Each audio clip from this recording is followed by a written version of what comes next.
Bonjour, bienvenue à notre webinaire au sujet des impayés de loyer et de la procédure d'expulsion locative. L'objet de cet échange est de vous renseigner, vous les propriétaires bailleurs, lorsque vous êtes confrontés à cette situation. Et en fin de séance, nous répondrons à certaines de vos questions. Vous pouvez déjà poser ces questions par chat et c'est Noémie qui vous répond en direct. Alors, je suis Estelle, je travaille à la CAF de l'Aude et je vous présente Aurélien Milot de l'ADIL. Je te laisse te présenter. Merci Estelle, donc bonjour à toutes et à tous. Moi, je suis très heureux de vous retrouver aujourd'hui. Je suis donc Aurélien Milot, le directeur de l'ADIL de l'Aude, agence départementale d'information sur le logement. Nous sommes une structure de droit privé, mais avec une mission de service public, donc on conseille tout public, qu'il soit élu, professionnel, particulier, et parmi les particuliers, autant les locataires que les propriétaires bailleurs ou les propriétaires occupants. Donc, notre rôle, c'est de conseiller donc, ce public sur tout ce qui touche de pro, de loin au droit de l'habitat. Donc, ce sont les rapports locatifs, mais c'est aussi la copropriété, le droit de l'urbanisme, la fiscalité, l'accès sur la propriété. Nos domaines d'intervention sont très larges. Nos conseils sont gratuits, sont neutres et sont indépendants. Et donc, on peut nous consulter par téléphone, par mail, mais aussi sur rendez-vous, sur les différentes permanences que nous assurons sur le territoire audois, et dont la carte s'affichera à l'écran. Oui, tout à fait. Alors, lorsque vous rencontrez cette situation d'impayé de loyer de la part de votre locataire ou de vos locataires, vous vous demandez quelles sont les démarches à engager. Vous posez un certain nombre de questions. Est-ce que je vais devoir mettre en place une procédure pour récupérer les sommes non perçues? Comment ça va se passer? Si l'impayé de loyer persiste, est-ce que je vais devoir mettre un terme au bail? Enfin voilà, vous avez un certain nombre de questions. Et on va d'abord commencer par le côté CAF parce qu'il y a des démarches à engager. Alors, si votre locataire est allocataire de la CAF et qu'il perçoit donc une aide au logement, il est tout d'abord important de le signaler à votre caisse. C'est même obligatoire et ça va permettre, entre autres, de peut-être trouver une solution à l'amiable et d'éviter l'engrenage dès le début. En effet, Estelle, je rappelle en effet pour un propriétaire bailleur l'importance d'être très réactif face à l'impayé de loyer et d'éviter de perdre du temps dans les démarches engagées. Plus tôt le bailleur agira, et plus en effet il pourra trouver des solutions, alors que s'il tarde à intervenir, la dette locative va malheureusement être plus importante, il sera beaucoup plus difficile de trouver une solution négociée. Rappelez aussi l'obligation du bailleur de déclarer son impayé de loyer à la CAF dans les meilleurs délais, notamment pour permettre la mise en place d'un plan d'apurement. Dont on parlera plus tard. Alors, le rôle de la CAF, ça n'est pas de suspendre les droits à l'aide au logement, mais de les verser dans la mesure où les conditions d'éligibilité sont remplies. Alors, on va quand même débuter par la définition d'un impayé de loyer au sens de la CAF, parce que pour vous, les propriétaires bailleurs, c'était une évidence et dès le premier retard. Pour la CAF, c'est un peu différent, ça correspond à 2 mois de loyer et des charges courantes qui ne sont pas payées lorsque l'aide au logement est versée directement à l'allocataire. Ce sont 2 mois d'impayés du résiduel dans le cas du versement direct, c'est-à-dire quand c'est le bailleur qui reçoit les aides au logement sur son compte bancaire. Alors, ce qu'on appelle résiduel, c'est la part de loyer qui n'est pas prise en charge par les aides au logement. On va donner un exemple. Vous avez le loyer est de 500 €, l'aide au logement est de 200 €, le résiduel, ce sont les 300 € que le locataire verse directement à son propriétaire. Alors, Aurélien, est-ce que tu pourrais nous donner des précisions sur l'obligation du paiement du loyer? C'est le point de départ. Et oui, Estelle, la principale obligation donc légale du locataire, c'est de payer son loyer au terme prévu au contrat. Il faut savoir qu'un impayé de loyer ou un retard récurrent dans le paiement du loyer permet à un bailleur de donner congé à son locataire pour un motif légitime et sérieux, mais aussi expose le locataire à une résiliation judiciaire anticipée de son contrat de bail. Alors, cette obligation dont tu parles est régie par un texte de loi dont on voit les références qui s'affichent sur l'écran. Et j'en profite pour vous préciser que le support de présentation que vous voyez apparaître sera téléchargeable en fin de webinaire. Donc, on rappelle, pour reprendre notre fil, on rappelle qu'avant toute démarche contentieuse, le premier réflexe du bailleur face à un retard de paiement, ça va être de prendre contact avec son locataire pour trouver une solution à l'amiable d'abord. Et oui, en effet, Estelle, lorsqu'un incident de paiement intervient au cours du bail, il est très important de chercher à contacter rapidement le locataire afin de connaître les raisons de l'impayé et de rechercher des solutions amiables avant d'envisager une procédure judiciaire. Il peut s'agir d'un impayé exceptionnel lié à des difficultés momentanées ou des difficultés plus structurelles. Quelle que soit la situation, il est dans l'intérêt du propriétaire, mais aussi du locataire, de réagir rapidement et de ne pas laisser la situation s'aggraver. Tout à fait. Il est important aussi de préciser que dans le parc privé, le locataire doit généralement payer son loyer d'avance en début de mois, même en cas de perception d'une aide de logement qui, elle, est réglée à terme échu. Ainsi, le locataire doit faire chaque mois l'avance de la part CAF, la régularisation n'intervenant qu'en fin de bail. Ouais. Alors, on va donner un exemple pour que ce soit concret. On imagine un locataire qui signe un bail au 1er janvier pour un loyer de 500 €. Il fait une demande d'aide au logement en janvier. Il va bénéficier d'une aide, imaginons, de 200 €. Donc, le résiduel, ce sont les 300 €. Eh bien, l'aide au logement de janvier versée par la CAF, elle sera versée à terme échu, c'est-à-dire quand le mois de janvier est terminé, et ça intervient sur les comptes bancaires le 5 février. Donc, pour le mois de janvier, le locataire doit s'acquitter de son loyer en intégralité. Pour la sortie, on imagine que le locataire quitte son logement en août, par exemple. Eh bien, le dernier versement d'aide au logement pour le mois d'août intervient sur les comptes bancaires le 5 septembre. Donc, le locataire est parti du logement, Aurélien. Alors, que devient ce décalage de paiement quand le locataire quitte son logement? Alors oui, on a vu que ce décalage de paiement s'applique pendant toute la durée du bail et il appartiendra au propriétaire bailleur de rembourser cette avance au locataire le mois de son départ. Donc ce crédit de loyer, d'ailleurs, ne peut être conservé par le propriétaire bailleur pour compenser des dégradations en fin de bail, puisque le dépôt de garantie, la caution, comme on l'appelle usuellement, sert à faire cette compensation. Alors Estelle, pourquoi signaler l'impayé très vite et qui doit l'annoncer à la CAF? Ouais. Alors en général, c'est le bailleur qui l'annonce à la CAF parce que c'est lui le premier à être impacté. Et puis surtout, ça fait partie de ses devoirs de bailleur. Alors en tous les cas, il doit l'annoncer dès le 2e mois d'impayé de loyer ou de résiduel pour mettre en place un plan d'appurement. Alors cette démarche de déclaration des impayés de loyer, elle peut s'effectuer maintenant sur l'espace bailleur du site Mon Compte Partenaire. Alors, Anthony nous fait signe justement pour une question. Anthony? Tout à fait, une question de Faustine. Je voudrais déclarer un impayé sur mon compte partenaire. Je n'arrive pas à me connecter à mon espace bailleur. Ouais, je vais répondre, Aurélien. Merci Faustine pour cette question qui revient souvent. Eh bien, mon compte partenaire, c'est comme tous les sites. Vous avez besoin d'un identifiant et d'un mot de passe pour vous connecter. Si vous avez perdu le mot de passe, vous cliquez sur mot de passe oublié. Vous le recevez immédiatement sur l'adresse mail qui est connue à votre dossier.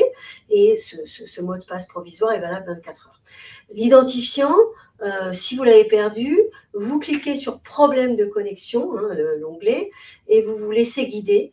Et on vous expliquera comment ça fonctionne. Je vous rappelle que l'identifiant commence par les lettres LOG comme logement. Nous avons réalisé justement un webinaire que vous retrouvez sur la chaîne YouTube de la CAF de l'Aude. Ce webinaire s'appelle « Les loyers de mes locataires, je les déclare en ligne » et vous avez toutes les explications, Faustine, pour vous connecter si vous aviez perdu vos identifiants et mots de passe. Alors Estelle, on va revenir maintenant aux impayés de loyer. Oui. Alors tu as parlé du plan d'appurement. Peux-tu nous expliquer qu'est-ce que c'est? Oui, alors ce plan d'appurement, c'est toujours la phase amiable, c'est la possibilité pour le locataire et le bailleur de trouver une solution à l'amiable. Ça consiste à mettre en place un échelonnement du remboursement de la dette et en contrepartie, l'aide au logement peut être maintenue par la CAF. Alors, ce plan d'appurement doit tenir compte des capacités de remboursement du locataire et il ne doit pas excéder une durée de 7 ans. Il va permettre à la locataire de payer son loyer, son résiduel, et de résorber la dette en même temps. Et ça va permettre le maintien du versement de l'aide au logement si ce plan d'appurement est fourni dans un délai de 6 mois. Une des conditions du versement des aides au logement par la CAF, c'est qu'un loyer soit payé. Donc le plan d'appurement, ça va permettre de rester dans le cadre de la loi et c'est un sursis pour que la CAF puisse continuer à verser les aides au logement. C'est pour cette raison que la CAF va questionner le bailleur sur le respect du plan d'appurement, le respect du plan et du paiement du résiduel de loyer ou de charge. Très bien.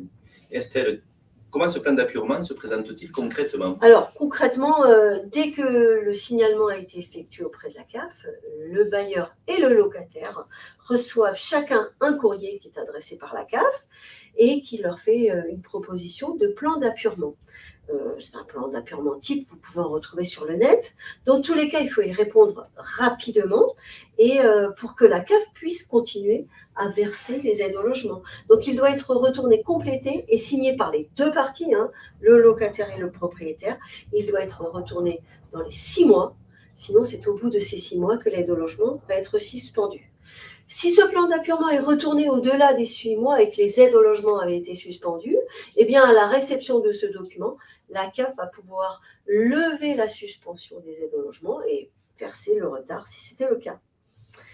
En même temps que le plan d'appurement, il va y avoir la mise en place du versement direct. D'accord. Et dis-moi, Estelle, qu'est-ce que c'est que ce versement direct? Alors, le versement direct, on en a parlé un peu, mais on le rappelle, hein, c'est le versement des aides au logement sur le compte bancaire du bailleur et non pas sur le compte bancaire du locataire. On peut le dire à tout moment, le bailleur a la priorité pour décider du destinataire des aides au logement. Il n'a pas besoin de demander la permission au locataire à tout moment. S'il remplit le formulaire de versement direct et qu'il joint un RIB avec, eh bien, nous mettrons en place le versement des aides au logement sur le compte du propriétaire bailleur. C'est lui qui est prioritaire pour choisir à qui seront versées les aides au logement. Très bien. Alors, une fois mis en place, que se passe-t-il si le plan d'appurement n'est pas respecté? Eh bien, s'il n'est pas respecté, ce plan d'appurement, eh bien, les aides au logement vont être suspendues.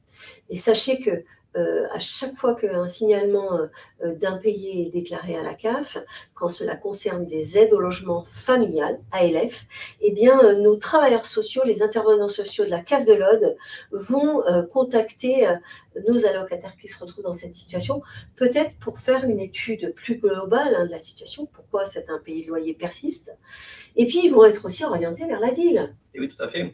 La DIL a en effet pour rôle de conseiller et d'informer le locataire sur les risques juridiques d'un impayé de loyer, sur ses droits, sur ses devoirs, mais aussi sur les aides financières qu'il peut mobiliser, sachant qu'il en existe plusieurs, hein, et notamment le dispositif FUL, Fonds unique logement volet maintien, donc qui est géré par le département et demande qui est instruite par les maisons départementales des solidarités, qui se situent un peu partout sur le territoire audois, mais il existe aussi des aides financières qui sont octroyées par Action Logement pour les salariés du secteur privé.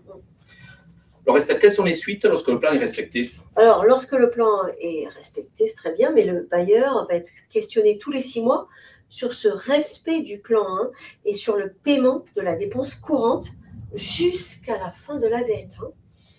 Alors, on pourrait dire en parallèle, Aurélien, est-ce que le propriétaire bailleur peut actionner les garanties qu'il a souscrites lors de la signature du bail? Et oui, en effet, Estelle, c'est le moment. Hein. Oui. Si le propriétaire avait souscrit des garanties à la conclusion de bail, il peut bien entendu les mobiliser pour obtenir le paiement des sommes dues. Ainsi, dès le premier impayé, il convient d'en informer la personne donc, qui s'est portée garante, donc souvent la famille, le parent ou la famille, ou un dispositif quelconque, ou déclarer l'impayé aussi à l'assurance garantie loyers impayés que le bailleur aurait pu souscrire avec des conditions d'indemnisation selon les conditions et les délais qui sont prévus au contrat. Donc, en parallèle de ces démarches pour actionner les garanties, le propriétaire a aussi tout intérêt à formaliser sa demande de paiement de la dette auprès du locataire par une démarche plus formelle, donc une mise en demeure qui se fait généralement par un courrier recommandé avec accusé de réception. Mais que faire si l'impayé de loyer persiste et que du coup la dette gonfle? Alors, si les démarches familiales n'ont pas pu aboutir, donc tout d'abord, le propriétaire bailleur peut se rapprocher d'un conciliateur de justice, donc sa saisine est gratuite, il y en a un peu partout là aussi sur le territoire. Son rôle est de trouver une solution amiable entre les deux parties avec compétence et indépendance. Le bailleur peut aussi également décider à ce moment-là d'entamer une procédure judiciaire qui pourra déboucher sur une condamnation du locataire à régler les sommes dues, mais aussi le condamner à partir avec la résiliation du bail et l'expulsion locative. Bon, sachant que cette procédure est très réglementée et doit donc se dérouler selon des modalités assez précises. Ouais, alors justement, quelles sont les étapes de la procédure d'expulsion? Ça fait un peu peur tout ça. Et alors, dans un premier temps, le bailleur doit se tourner vers un huissier de justice pour faire délivrer à ce locataire un commandement de payer. Alors, ce commandement va donner au locataire un délai légal de 2 mois donc pour solder sa dette ou mettre en place un plan négocié d'appurement.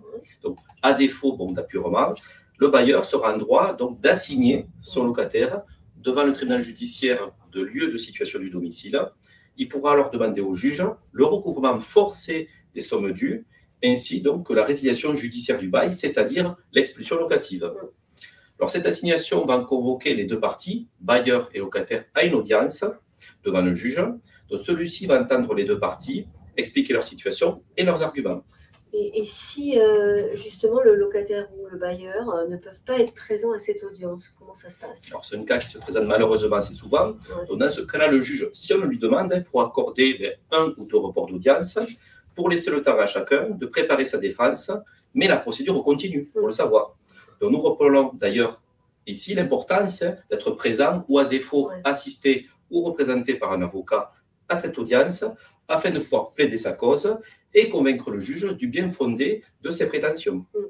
Et alors, quelles sont les suites de cette audience?